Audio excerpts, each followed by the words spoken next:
E Ele faz coisas incríveis. Às vezes estamos aprendendo na prática, muitas lições, mas a vida, na verdade, é feita desta forma. Ela é feita de ensinamentos e de desafios que surgem quando, às vezes, nem sempre já temos todas as lições feitas ou prontas.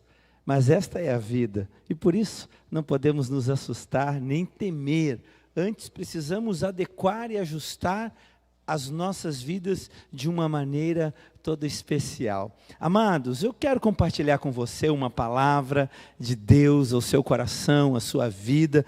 Quero convidar você nessa noite a abrir a sua Bíblia, aí onde você está, chame a família, aí levante o volume do seu computador, do seu tablet, do seu smart, e vamos juntos adorar ao Senhor, estarmos conectados e ouvindo aquilo que Ele tem preparado para as nossas vidas nesse dia. O tema da mensagem que eu quero compartilhar com você nessa noite são lições de superação em tempos de crise. Lições de superação em tempos de crise. Amados, com todos os acontecimentos recentes ao redor do mundo, algo podemos, sem dúvida alguma, dizer que o que mais o homem e o mundo precisa, neste momento, são de pessoas que tragam nas suas vidas um testemunho da manifestação da glória de Deus, da presença de Deus. Esse é o momento em que Deus está chamando gente, como você e eu, gente que tem marcas de uma vida vivida na presença de Deus, que a exemplo do bom perfume, que é onde chega, no ambiente onde ele está, ele acaba influenciando todo o lugar. Desta forma, Deus quer levantar pessoas nesses dias para trazer paz, alento, consolo, esperança. Hoje vemos um mundo aflito, abatido, desesperançado. Um mundo que está se convulsionando, com tantas informações ruins, com tantos diagnósticos e prognósticos difíceis. Mas em meio a tudo isso, sempre Deus tem um escape. A Bíblia diz que nunca virá sobre nós uma tentação, uma aflição maior do que aquela que podemos suportar. Antes, com todas essas tentações, provações, virão também o escape, o livramento de Deus. Por isso, querido, eu quero dizer para você, não tenha medo. Deus tem algo preparado. Mas este algo que Deus tem preparado exige gente que também esteja à altura do desafio do momento. Gente que permita-se ser a resposta de Deus para esse mundo. Gente que possa dar testemunhos com a sua vida, como diz o hino rio-grandense, que sirvam nossas façanhas de modelo a toda a terra. Na verdade, hoje Deus está chamando gente que possa ser esse instrumento. E de fato, quando eu olho na narrativa de Êxodo, capítulo 1, eu quero convidar você a abrir aí, nós vamos ler alguns versículos desse texto. Quando nós olhamos esse texto de Êxodo no capítulo 1, ele nos conta, faz a narrativa de um momento histórico na vida do povo, extremamente difícil, complexo, talvez a modelo daquilo que nós estamos vivendo agora. Talvez semelhante no sentido da dificuldade, da adversidade, mas que tem algo especial ao nosso coração. E quando nós pensamos nisso, eu vejo que Deus então levanta pessoas e usa pessoas, como hoje Deus quer usar a minha e a sua vida. Eu tenho dito aqui nesses dias que o povo de Deus, nós não somos agentes do caos. Eu vejo as pessoas fazendo live, entrando na internet, mandando mensagens do WhatsApp, frenéticos de mensagens apocalípticas. Tudo é o fim. Mas, querido, nós como povo de Deus, nós somos diferentes. Nós não somos agentes do caos. Nós não somos coveiros que só enterramos sonhos e projetos. Deus tem um chamado ao seu povo, a mim e a você, e este chamado ele é diferente, ele tem um outro viés, ele passa por uma outra forma de pensar, de agir, de comportar-se. Deus quer levantar o seu povo, como diz a palavra, para ser luz do mundo, sal da terra, gente que quando chega, modifica o ambiente, traz uma palavra de esperança, traz uma palavra de confiança, de encorajamento, gente que no momento da crise se levanta como verdadeiros referenciais para o seu povo. E quando eu penso nisso, que gente é essa? De fato, tenho entendido que gente que faz diferente é gente que tem experiência com Deus, gente que vive na sua presença, gente que é orientada. Nós lemos aqui esses dias no culto, a Bíblia diz, e Paulo escreve várias cartas, e nas suas cartas diz assim: se vivemos em espírito, andemos também em espírito. O que isso significa?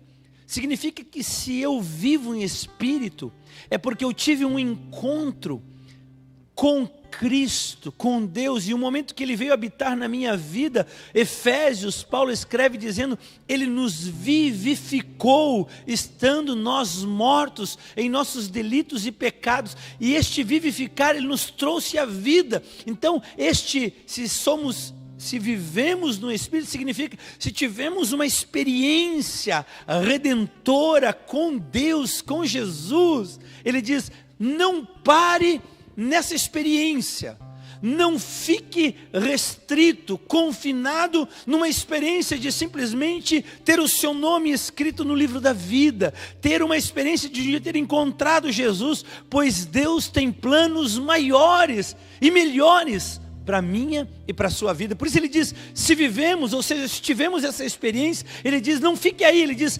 andemos em espírito. O que significa isso? Significa que se eu tive uma experiência inicial com Deus e com Cristo, essa experiência precisa ser aperfeiçoada, lapidada, transformada de dia em dia, de fé em fé, de glória em glória, até a estatura de varão perfeito, até que se complete a boa obra começada em Cristo na minha e na sua vida. Ou seja, há um chamado de Deus.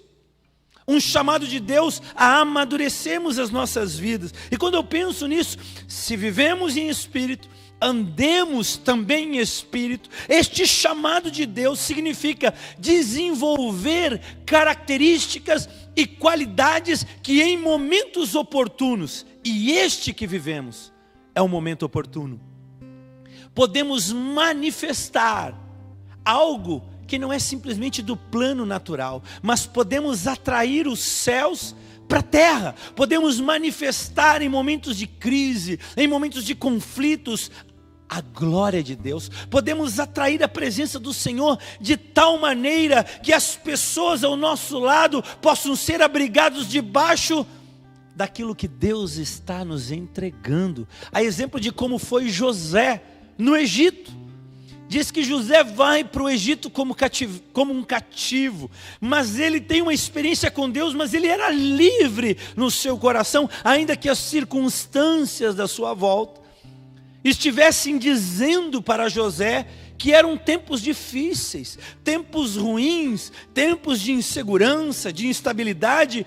No entanto, José estava orientado e caminhava pelo projeto de Deus, e isto é ser guiado pelo Espírito de Deus, é viver a vida independente do momento, da circunstância, orientado pelo céu.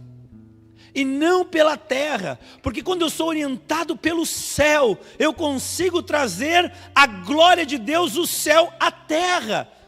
Agora, quando eu sou e vivo orientado apenas pela terra, o meu coração começa a experimentar os temores, os medos, as más notícias, os agoros que a vida às vezes vem e nos apresenta. Por isso Deus nos chama, e quando eu olho pensando nisso, que Deus tem um chamado, eu acredito que pessoas que superam a vida, primeira coisa, são pessoas que vivem guiadas pelo Espírito de Deus. Por isso a importância de você dar ouvido à voz do Senhor. Por isso a importância de você ter uma conexão direta, real, viva com o Senhor no seu dia a dia. Por quando vêm os conflitos e as crises, nada muda, porque a sua vida está orientada em Cristo Jesus. Quando nós pensamos nesse tipo de coisa, querido, uma das primeiras coisas que o Espírito de Deus, eu creio, para mim, e quero dividir nessa noite com você, é que nós precisamos desenvolver nas nossas vidas convicções capazes de alterar rotas que às vezes parecem ser pré-estabelecidas e definidas como que se não tivessem volta. Quando eu olho o texto de Êxodo, capítulo 1, os irmãos estão aqui colocando na sua tela, Êxodo, capítulo 1. O que eu acho interessante nisso tudo, diz o seguinte, que num determinado momento da vida daquele povo, da nação, diz que eles estavam vivendo sobre uma dura servidão, sobre um pesar. Diz o versículo 8 de Êxodo, capítulo 1, que se levantou um rei sobre o Egito que não conhecera a José, que não conhecera o Deus de José. Quando fala de José, José é aquele homem que na verdade é o canal de Deus, é um instrumento de Deus, é a pessoa tremenda que Deus estava usando naquele momento. Mas no entanto diz que se levantou um rei que não o conhecia e começou, e se você ler a narrativa dos primeiros versos, você vai ver que a aflição, diz que começou a vir. O versículo 12 diz que afligiam, colocaram tutores, feitores. Verso 11 diz assim: os egípcios puseram sobre eles feitores de obra para os afligir com suas cargas. E não só afligir em suas cargas, mas diz que eles foram além e havia, não era o coronavírus, não é o Covid-19, mas diz que havia pelo rei da época, do rei do Egito, uma ordem e um decreto de morte. Diz que havia um grupo de risco. O grupo de risco eram os bebês, eram as gestantes, muito parecido com os dias de hoje. Havia um grupo de risco. E diz que as pessoas, havia um decreto que todo menino que nascesse deveria ser executado. Pensa numa instabilidade emocional, pense numa instabilidade social, num pânico, num frenesi, uma notícia como essa, que toda mulher grávida poderia ter o seu filho morto ao nascer. Muito parecido com aquilo que a gente está vivendo, com as pandemias dos nossos dias. Havia um decreto de morte, como talvez estava acontecendo aqui no tempo do Egito, no meio de tudo isso. E aí vem a primeira lição, e por isso que eu disse que pessoas que fazem diferença, aqui tem lições de superação, são pessoas que estão abertas e preparadas para lidar com as alterações e as variáveis que a vida nos apresenta, visto que a vida ela é dinâmica, e por ser uma vida dinâmica, é bem possível que mudanças estão acontecendo e irão acontecer continuamente ao longo da nossa trajetória, mas isso não pode nos impedir de ser o que Deus planejou para que nós fôssemos. E o interessante é que essas alterações que surgiram naquela época, elas traziam consigo a capacidade de mudar os relacionamentos, o ritmo de vida, a rotina das pessoas. Afinal, era um decreto de morte. Mas, no entanto, diz o texto que no meio de tudo isso, o versículo de número 16, 17 em diante, diz, aqui o versículo 17 diz que surgiram duas parteiras. Diz assim: porém as parteiras temeram a Deus. Ou melhor, voltando um pouquinho antes, quando deram um decreto, vou ler aqui para você todo o decreto. Quando disseram assim: o rei do Egito ordenou as parteiras, verso 15, das parteiras hebreias, das quais uma se chamava Sifra e outra Puá, dizendo: quando servirdes de parteiras hebreias, examinai-a. Se for filho, matai-o, mas se for filha, deixa que viva. Porém as parteiras temeram a Deus e não fizeram o que lhe ordenara o rei do Egito, antes deixaram que os bebês vivessem. Quando eu penso nisso, diz que a situação que aquelas mulheres estavam vivendo, submetidas sobre essa pressão, sobre um decreto de morte, sobre grupos de risco, a semelhança do que nós estamos vivendo, diz que estas mulheres assumem um papel extremamente importante e nos dão uma lição.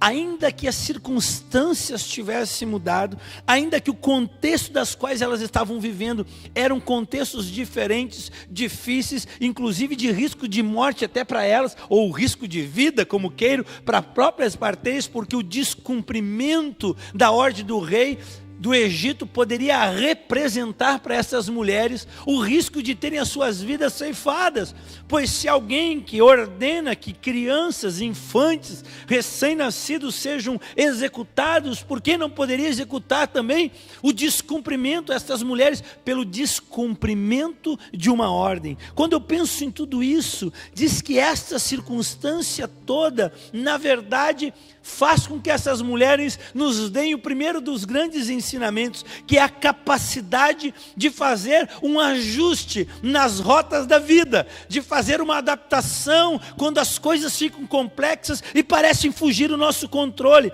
Talvez naqueles dias, aqui primeiro diz que só dá o nome dessas mulheres, e alguns estudiosos dizem que talvez não se sabe se elas seriam elas mesmas, os nomes delas estes, mas diz que talvez, e nós poderíamos aqui pensar, que quando elas começaram a ser parteiras, o grande sonho da vida delas, na verdade, deveria ser só fazer um curso na área da saúde, apenas desenvolver uma carreira bem-sucedida, casar, ter filhos, ser reconhecida pelo seu trabalho, ganhar dinheiro. Elas não eram responsáveis e nem culpadas pelo que estava acontecendo no momento. Elas não eram responsáveis pela situação social, econômica, política, ou talvez de toda a crise, e até mesmo espiritual que aquela nação vivia. Mas o interessante é que, contrariando todo o previsível, elas assumem um papel importantíssimo. Mas por que assumem um papel importantíssimo? Porque algo havia acontecido no seu coração, algo havia mexido com as suas convicções. Elas eram mulheres que tinham posturas e convicções de vida, de um chamado de Deus, e elas aprenderam a simplesmente alterar as rotas, os desafios, os problemas, driblar as crises, porque elas entenderam que ainda que as coisas não estivessem indo como elas gostariam, havia sido ativado em suas vidas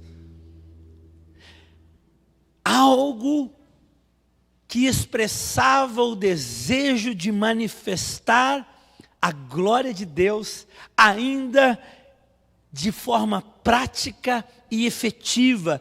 Elas, em outras palavras, permitiram que aquelas coisas que estavam internalizadas, as suas convicções, as coisas internas e invisíveis, florassem e viessem para a forma e tornassem visíveis, e não só visíveis, mas evidenciassem ações da graça, do amor, da misericórdia, do poder de Deus. Em outras palavras, as suas convicções de que havia sobre elas um chamado e que nenhuma circunstância temporária, nenhum decreto de morte, nenhum algo que pudesse estar ocorrendo ao entorno das suas vidas poderiam ser capazes de bloquear, de neutralizar, de impedir a ação de Deus. Na verdade, elas vão a um papel contrário, elas se adaptam à circunstância e dizem: talvez o que está acontecendo não é o que eu gostaria, mas elas não deixam a peteca cair, elas dão a volta por cima e se reinventam, se recriam, agem de forma diferente. O que Deus está ministrando para mim e para você nesse dia é tempo da minha e da sua vida, é tempo de gente que fará a diferença, se reinventar, se recriar, driblar as circunstâncias, as crises, os diagnósticos e ser um instrumento de Deus nesse momento especial da vida, ainda que isso represente contrariar. Obrigado, querida. Glória a Deus.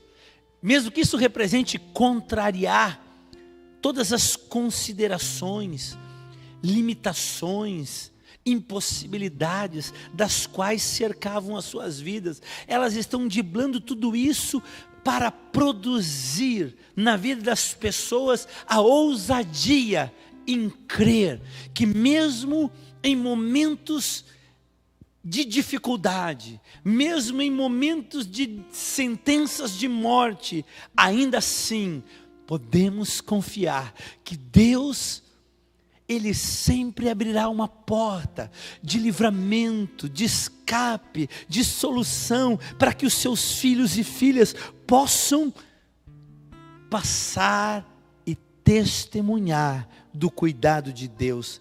Nós estamos falando de pessoas que têm convicções, que elas são sim responsáveis pelos eventos e trazem para si essa responsabilidade. São pessoas que possuem o embrião que pode germinar mudanças na vida das pessoas, de famílias, de cidades, de comunidades, quizás de nações. Quando eu olho para tudo isso, eu vejo Deus ministrando ao meu e ao seu coração, dizendo: ei, gente, lições de superação, elas passam por pessoas que entenderam que elas podem fazer sair de dentro de si aquelas coisas invisíveis, das quais nós chamamos de convicções, experiências, florar para o lado de fora, trazendo fé, amor, esperança, sendo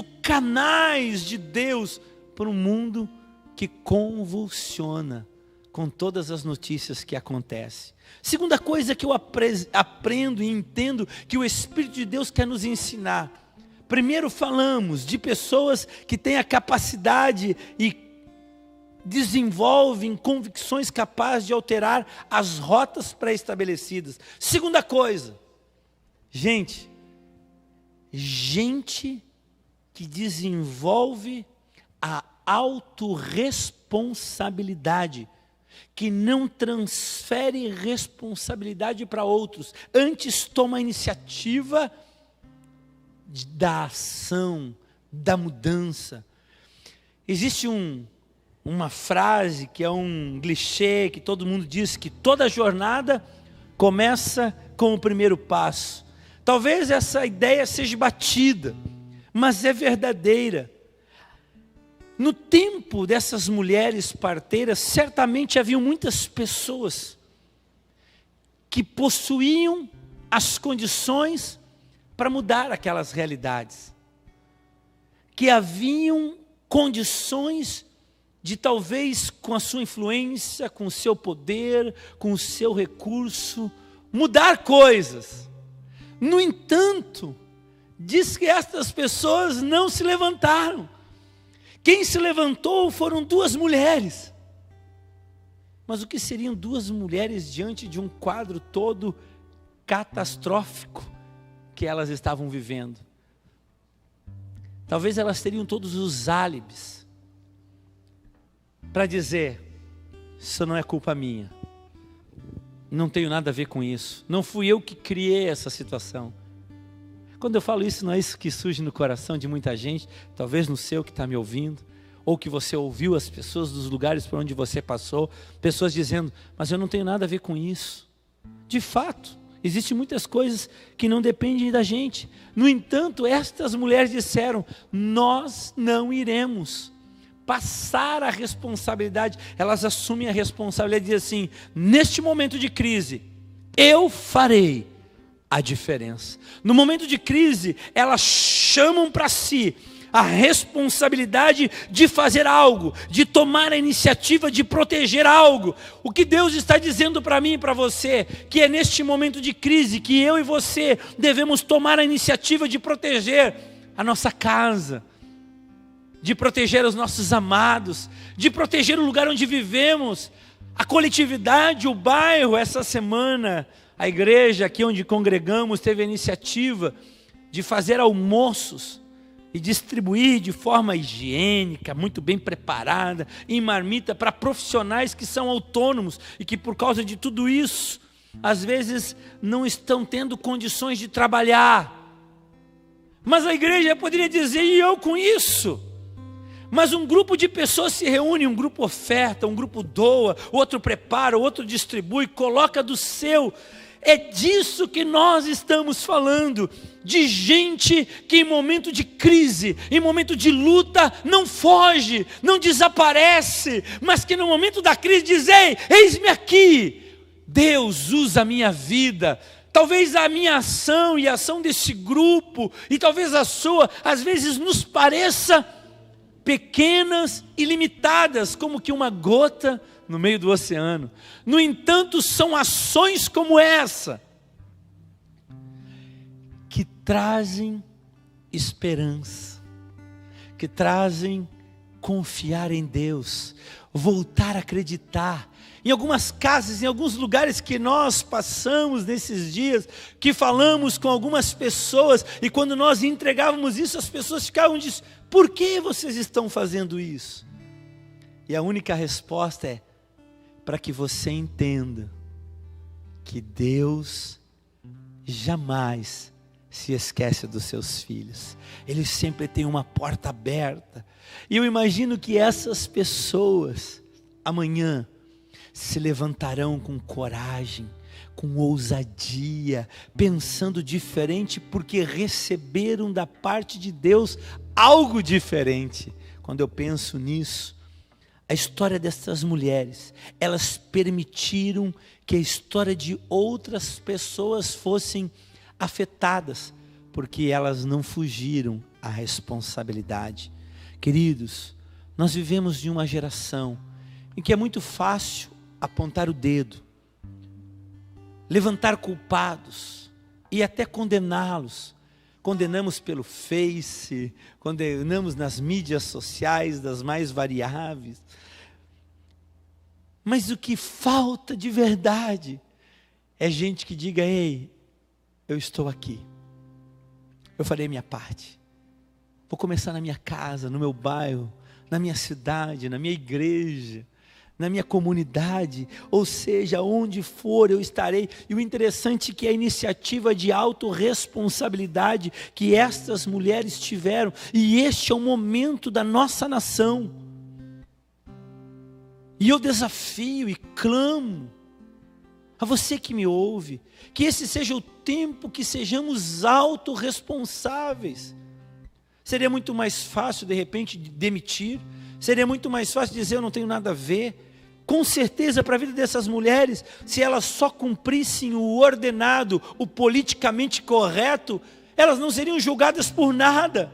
Mas dentro delas havia a consciência que foi para aquele tempo que Deus as preparou.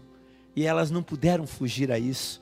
E quando nós pensamos nisso, a iniciativa destas mulheres fez nascer um libertador na nação. A iniciativa de duas mulheres fez com que Moisés viesse à luz. Provavelmente na história ali diz que se multiplicavam, e a história não nos diz se elas auxiliaram no parto de Moisés, de Joquebede, mãe de Moisés. Mas se pensarmos, poderia ser razoável que a ação delas tenha contaminado outras pessoas a acreditar que poderiam dar à luz e ver os seus filhos crescendo e os seus filhos se desenvolvendo, vendo a história diferente por um outro prisma, ainda que o momento fosse um momento difícil, ainda que o momento fosse um momento trágico. Mas a vida e a participação de Sifra e Poá, duas parteiras, trouxe a perspectiva, uma nova perspectiva a inúmeras famílias, ao ponto de fazê-los crer que Deus se manifestaria. E quando você olha no capítulo seguinte, no capítulo 3, você vê, no capítulo 2 também, um povo clamando a Deus, e Deus diz: Deus ouviu o clamor do povo. Por que eles ouviram o clamor do povo? Porque teve gente autorresponsável por tomar a iniciativa da mudança.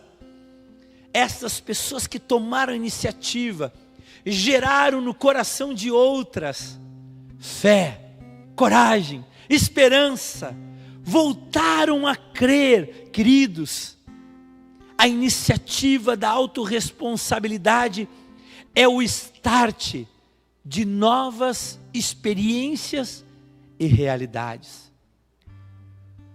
E eu quero desafiar você, nesses dias, ser o protagonista, ser aquele ou aquela que darão um start em novas possibilidades, em novas realidades, no lugar onde você está inserido. Mesmo que debaixo das condições que você está vivendo, mesmo que muitas coisas digam que é complexo, que é difícil, e que talvez não tenhamos como fugir ao destino fatídico, a um fatalismo, diz: agora morreu, agora faliu, agora quebrou, agora acabou. Talvez tudo isso possa dizer: ei, não tem condições. Mas quando nós assumimos o nosso papel, eu quero dizer para você, você pode ser o responsável pelo start de ações que representarão o livramento de inúmeras pessoas, de inúmeras famílias, de inúmeras realidades que, se não for a sua iniciativa, o seu start, a sua assumida de responsabilidade, perecerão. Quando eu olho para tudo isso, eu vejo pessoas que Deus quer usar, que Deus quer manifestar a sua graça, que Deus quer usar. Quando eu olho para a vida dessas duas parteiras, a iniciativa delas, e é isso que acontece ainda hoje, a iniciativa de homens e mulheres responsáveis, fecham as portas do medo, do pânico, do caos, e abrem portas de fé, de esperança, de um novo amanhã. Por isso, eu quero desafiar você, se levantar, não como um agente do caos, mas se levantar como um agente de esperança, a exemplo destas mulheres, e tomar a iniciativa de fazer a diferença no lugar onde você foi plantado. Queridos, agora tudo isso exige de mim e de você? Comprometimento e um envolvimento com um tipo de pensamento que não é natural, que não é deste nível de terra, mas que a sua nascente está no trono de Deus, cuja sua nascente vem do coração de um Deus amoroso, que não pode olhar para o aflito e o necessitado sem se mover em compaixão. Por isso, nesses dias, levante-se como Sifra e Poá. Permita que a sua convicção, que a sua fé, que a sua intimidade com Deus floresça, trazendo novas perspectivas. Reúna a família, dobre o joelho, clame a Deus, diga: Deus, me dá sabedoria, me dá entendimento, traz ao meu coração criatividade para enfrentar esses desafios. Quando eu olho nisso tudo, olhando, eu vejo que a iniciativa de Sifra e Poá, a autorresponsabilidade, essa iniciativa de fazer algo, gerou no coração de Joquebede algo diferente. Joquebede foi mãe de Moisés. O que ela faz? Ela disse: eu não posso ficar simplesmente na contemplação dos acontecimentos. Eu tenho que fazer a minha parte.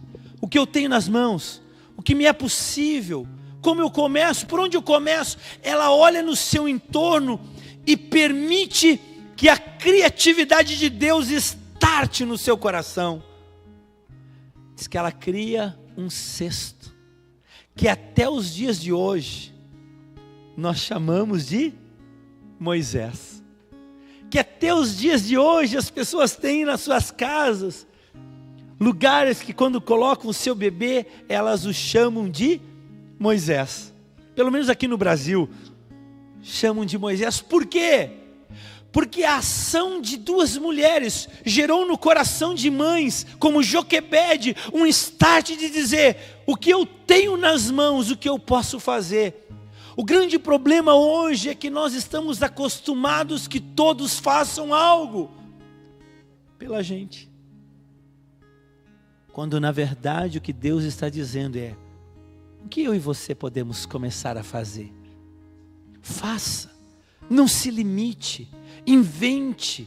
Sabe, quando eu penso em criatividade, eu penso que Deus, ele é tremendo. A Bíblia diz que Deus chamou à existência coisas que não existiam. Deus é um ser criativo. E a Bíblia diz que eu e você temos a imagem de Deus. Fomos criados à sua imagem e à sua semelhança. Existe em nós a mesma capacidade. O problema é que nós, ao longo da vida, bloqueamos isso. Um exemplo que eu sempre penso é numa criança, sobre criatividade. Veja bem, uma criança, se você disser para ela assim: agora nós vamos brincar aqui no sofá. Nesses dias de quarentena é bom isso, quem tem filho pequeno. E você diz para ela: agora nós vamos aqui acampar, e aqui é uma selva. Ela bota um lençol, e ela já põe lá o tapete, e ela já começa a dizer que está na selva. Se você diz para ela assim: agora você pega lá qualquer coisa e diz: senta aqui, agora nós vamos voar. Ela já imagina um avião, ela já imagina que o sofazinho dela é a cabine do piloto, e ela voa, porque na cabeça dela é possível o sofá da sua casa voar, a cabaninha, a sua barraquinha ser um lugar, um castelo no meio da selva. Só que nós vamos crescendo, e as experiências da vida vão surrando as pessoas, e vão tirando delas, e vão roubando aquilo que Deus deu. Por isso, tempos de crise, pessoas de superação, são pessoas que vão permitir que a criatividade volte no coração, volte na vida. O que você precisa fazer é permitir que Deus dirija a sua vida, os seus pensamentos. E isso só é possível, e eu quero aqui me encaminhar para terminar, concluir essa palavra. esta criatividade, o start nessa criatividade, só é possível quando temos experiências com Deus, quando caminhamos com o Senhor. Aí eu posso olhar para os 5 pães e para os 2 peixes e de fato fazer como aquele menino que entregou nas mãos de Jesus porque acreditou que Jesus poderia multiplicá-lo. Ele não se limita, não se restringe. Hoje Deus está dizendo o mesmo para mim e para você. Quando andamos com Cristo, quando vivemos na sua presença, o impossível se torna possível. Porque é um Deus que habita em nós. Porque é um Deus que nos chama. Porque é um Deus que tem controle de tudo em suas mãos. Por isso eu quero convidar você nesse momento a orar e a permitir que sejam desenvolvidos no seu coração convicções de que rotas podem mudar. E o que é uma convicção? São ideias que são baseadas em fatos. Você olha e diz: é possível. Esse é o tempo de uma geração se levantar e dizer: é possível mudar a realidade. De gente que chama a responsabilidade e diz: então eu vou orar, então eu vou me colocar na brecha, então eu vou ser o primeiro. Gente que tem essa autoridade de dizer: vai começar na minha casa, vai começar na minha vida. Não serão as circunstâncias que me rodeiam, não serão os decretos de morte que parecem estar estabelecidos como perpétuos, que determinarão onde eu irei, quem eu serei, o que eu farei, as conquistas das minhas mãos, mas que terei a criatividade vinda do Senhor para fazer o que talvez ainda não foi feito, começar diferente. Essa é a palavra que eu quero deixar ao seu coração nesse dia. E quero convidar você agora, aonde você está, fechar os seus olhos, abrir o seu coração. E aí onde você está, se você não tem feito isso nesses dias, fazer agora. Parar, voltar o teu coração e os teus pensamentos ao Senhor, a Jesus, como fizeram aquelas parteiras em tempos de crise. A Bíblia diz que elas temeram ao Senhor, ou seja, elas voltaram o seu olhar a Deus e perguntaram para Ele: Deus, eis aqui o decreto, mas qual é a tua vontade? Eis aqui a circunstância, mas qual é a tua direção?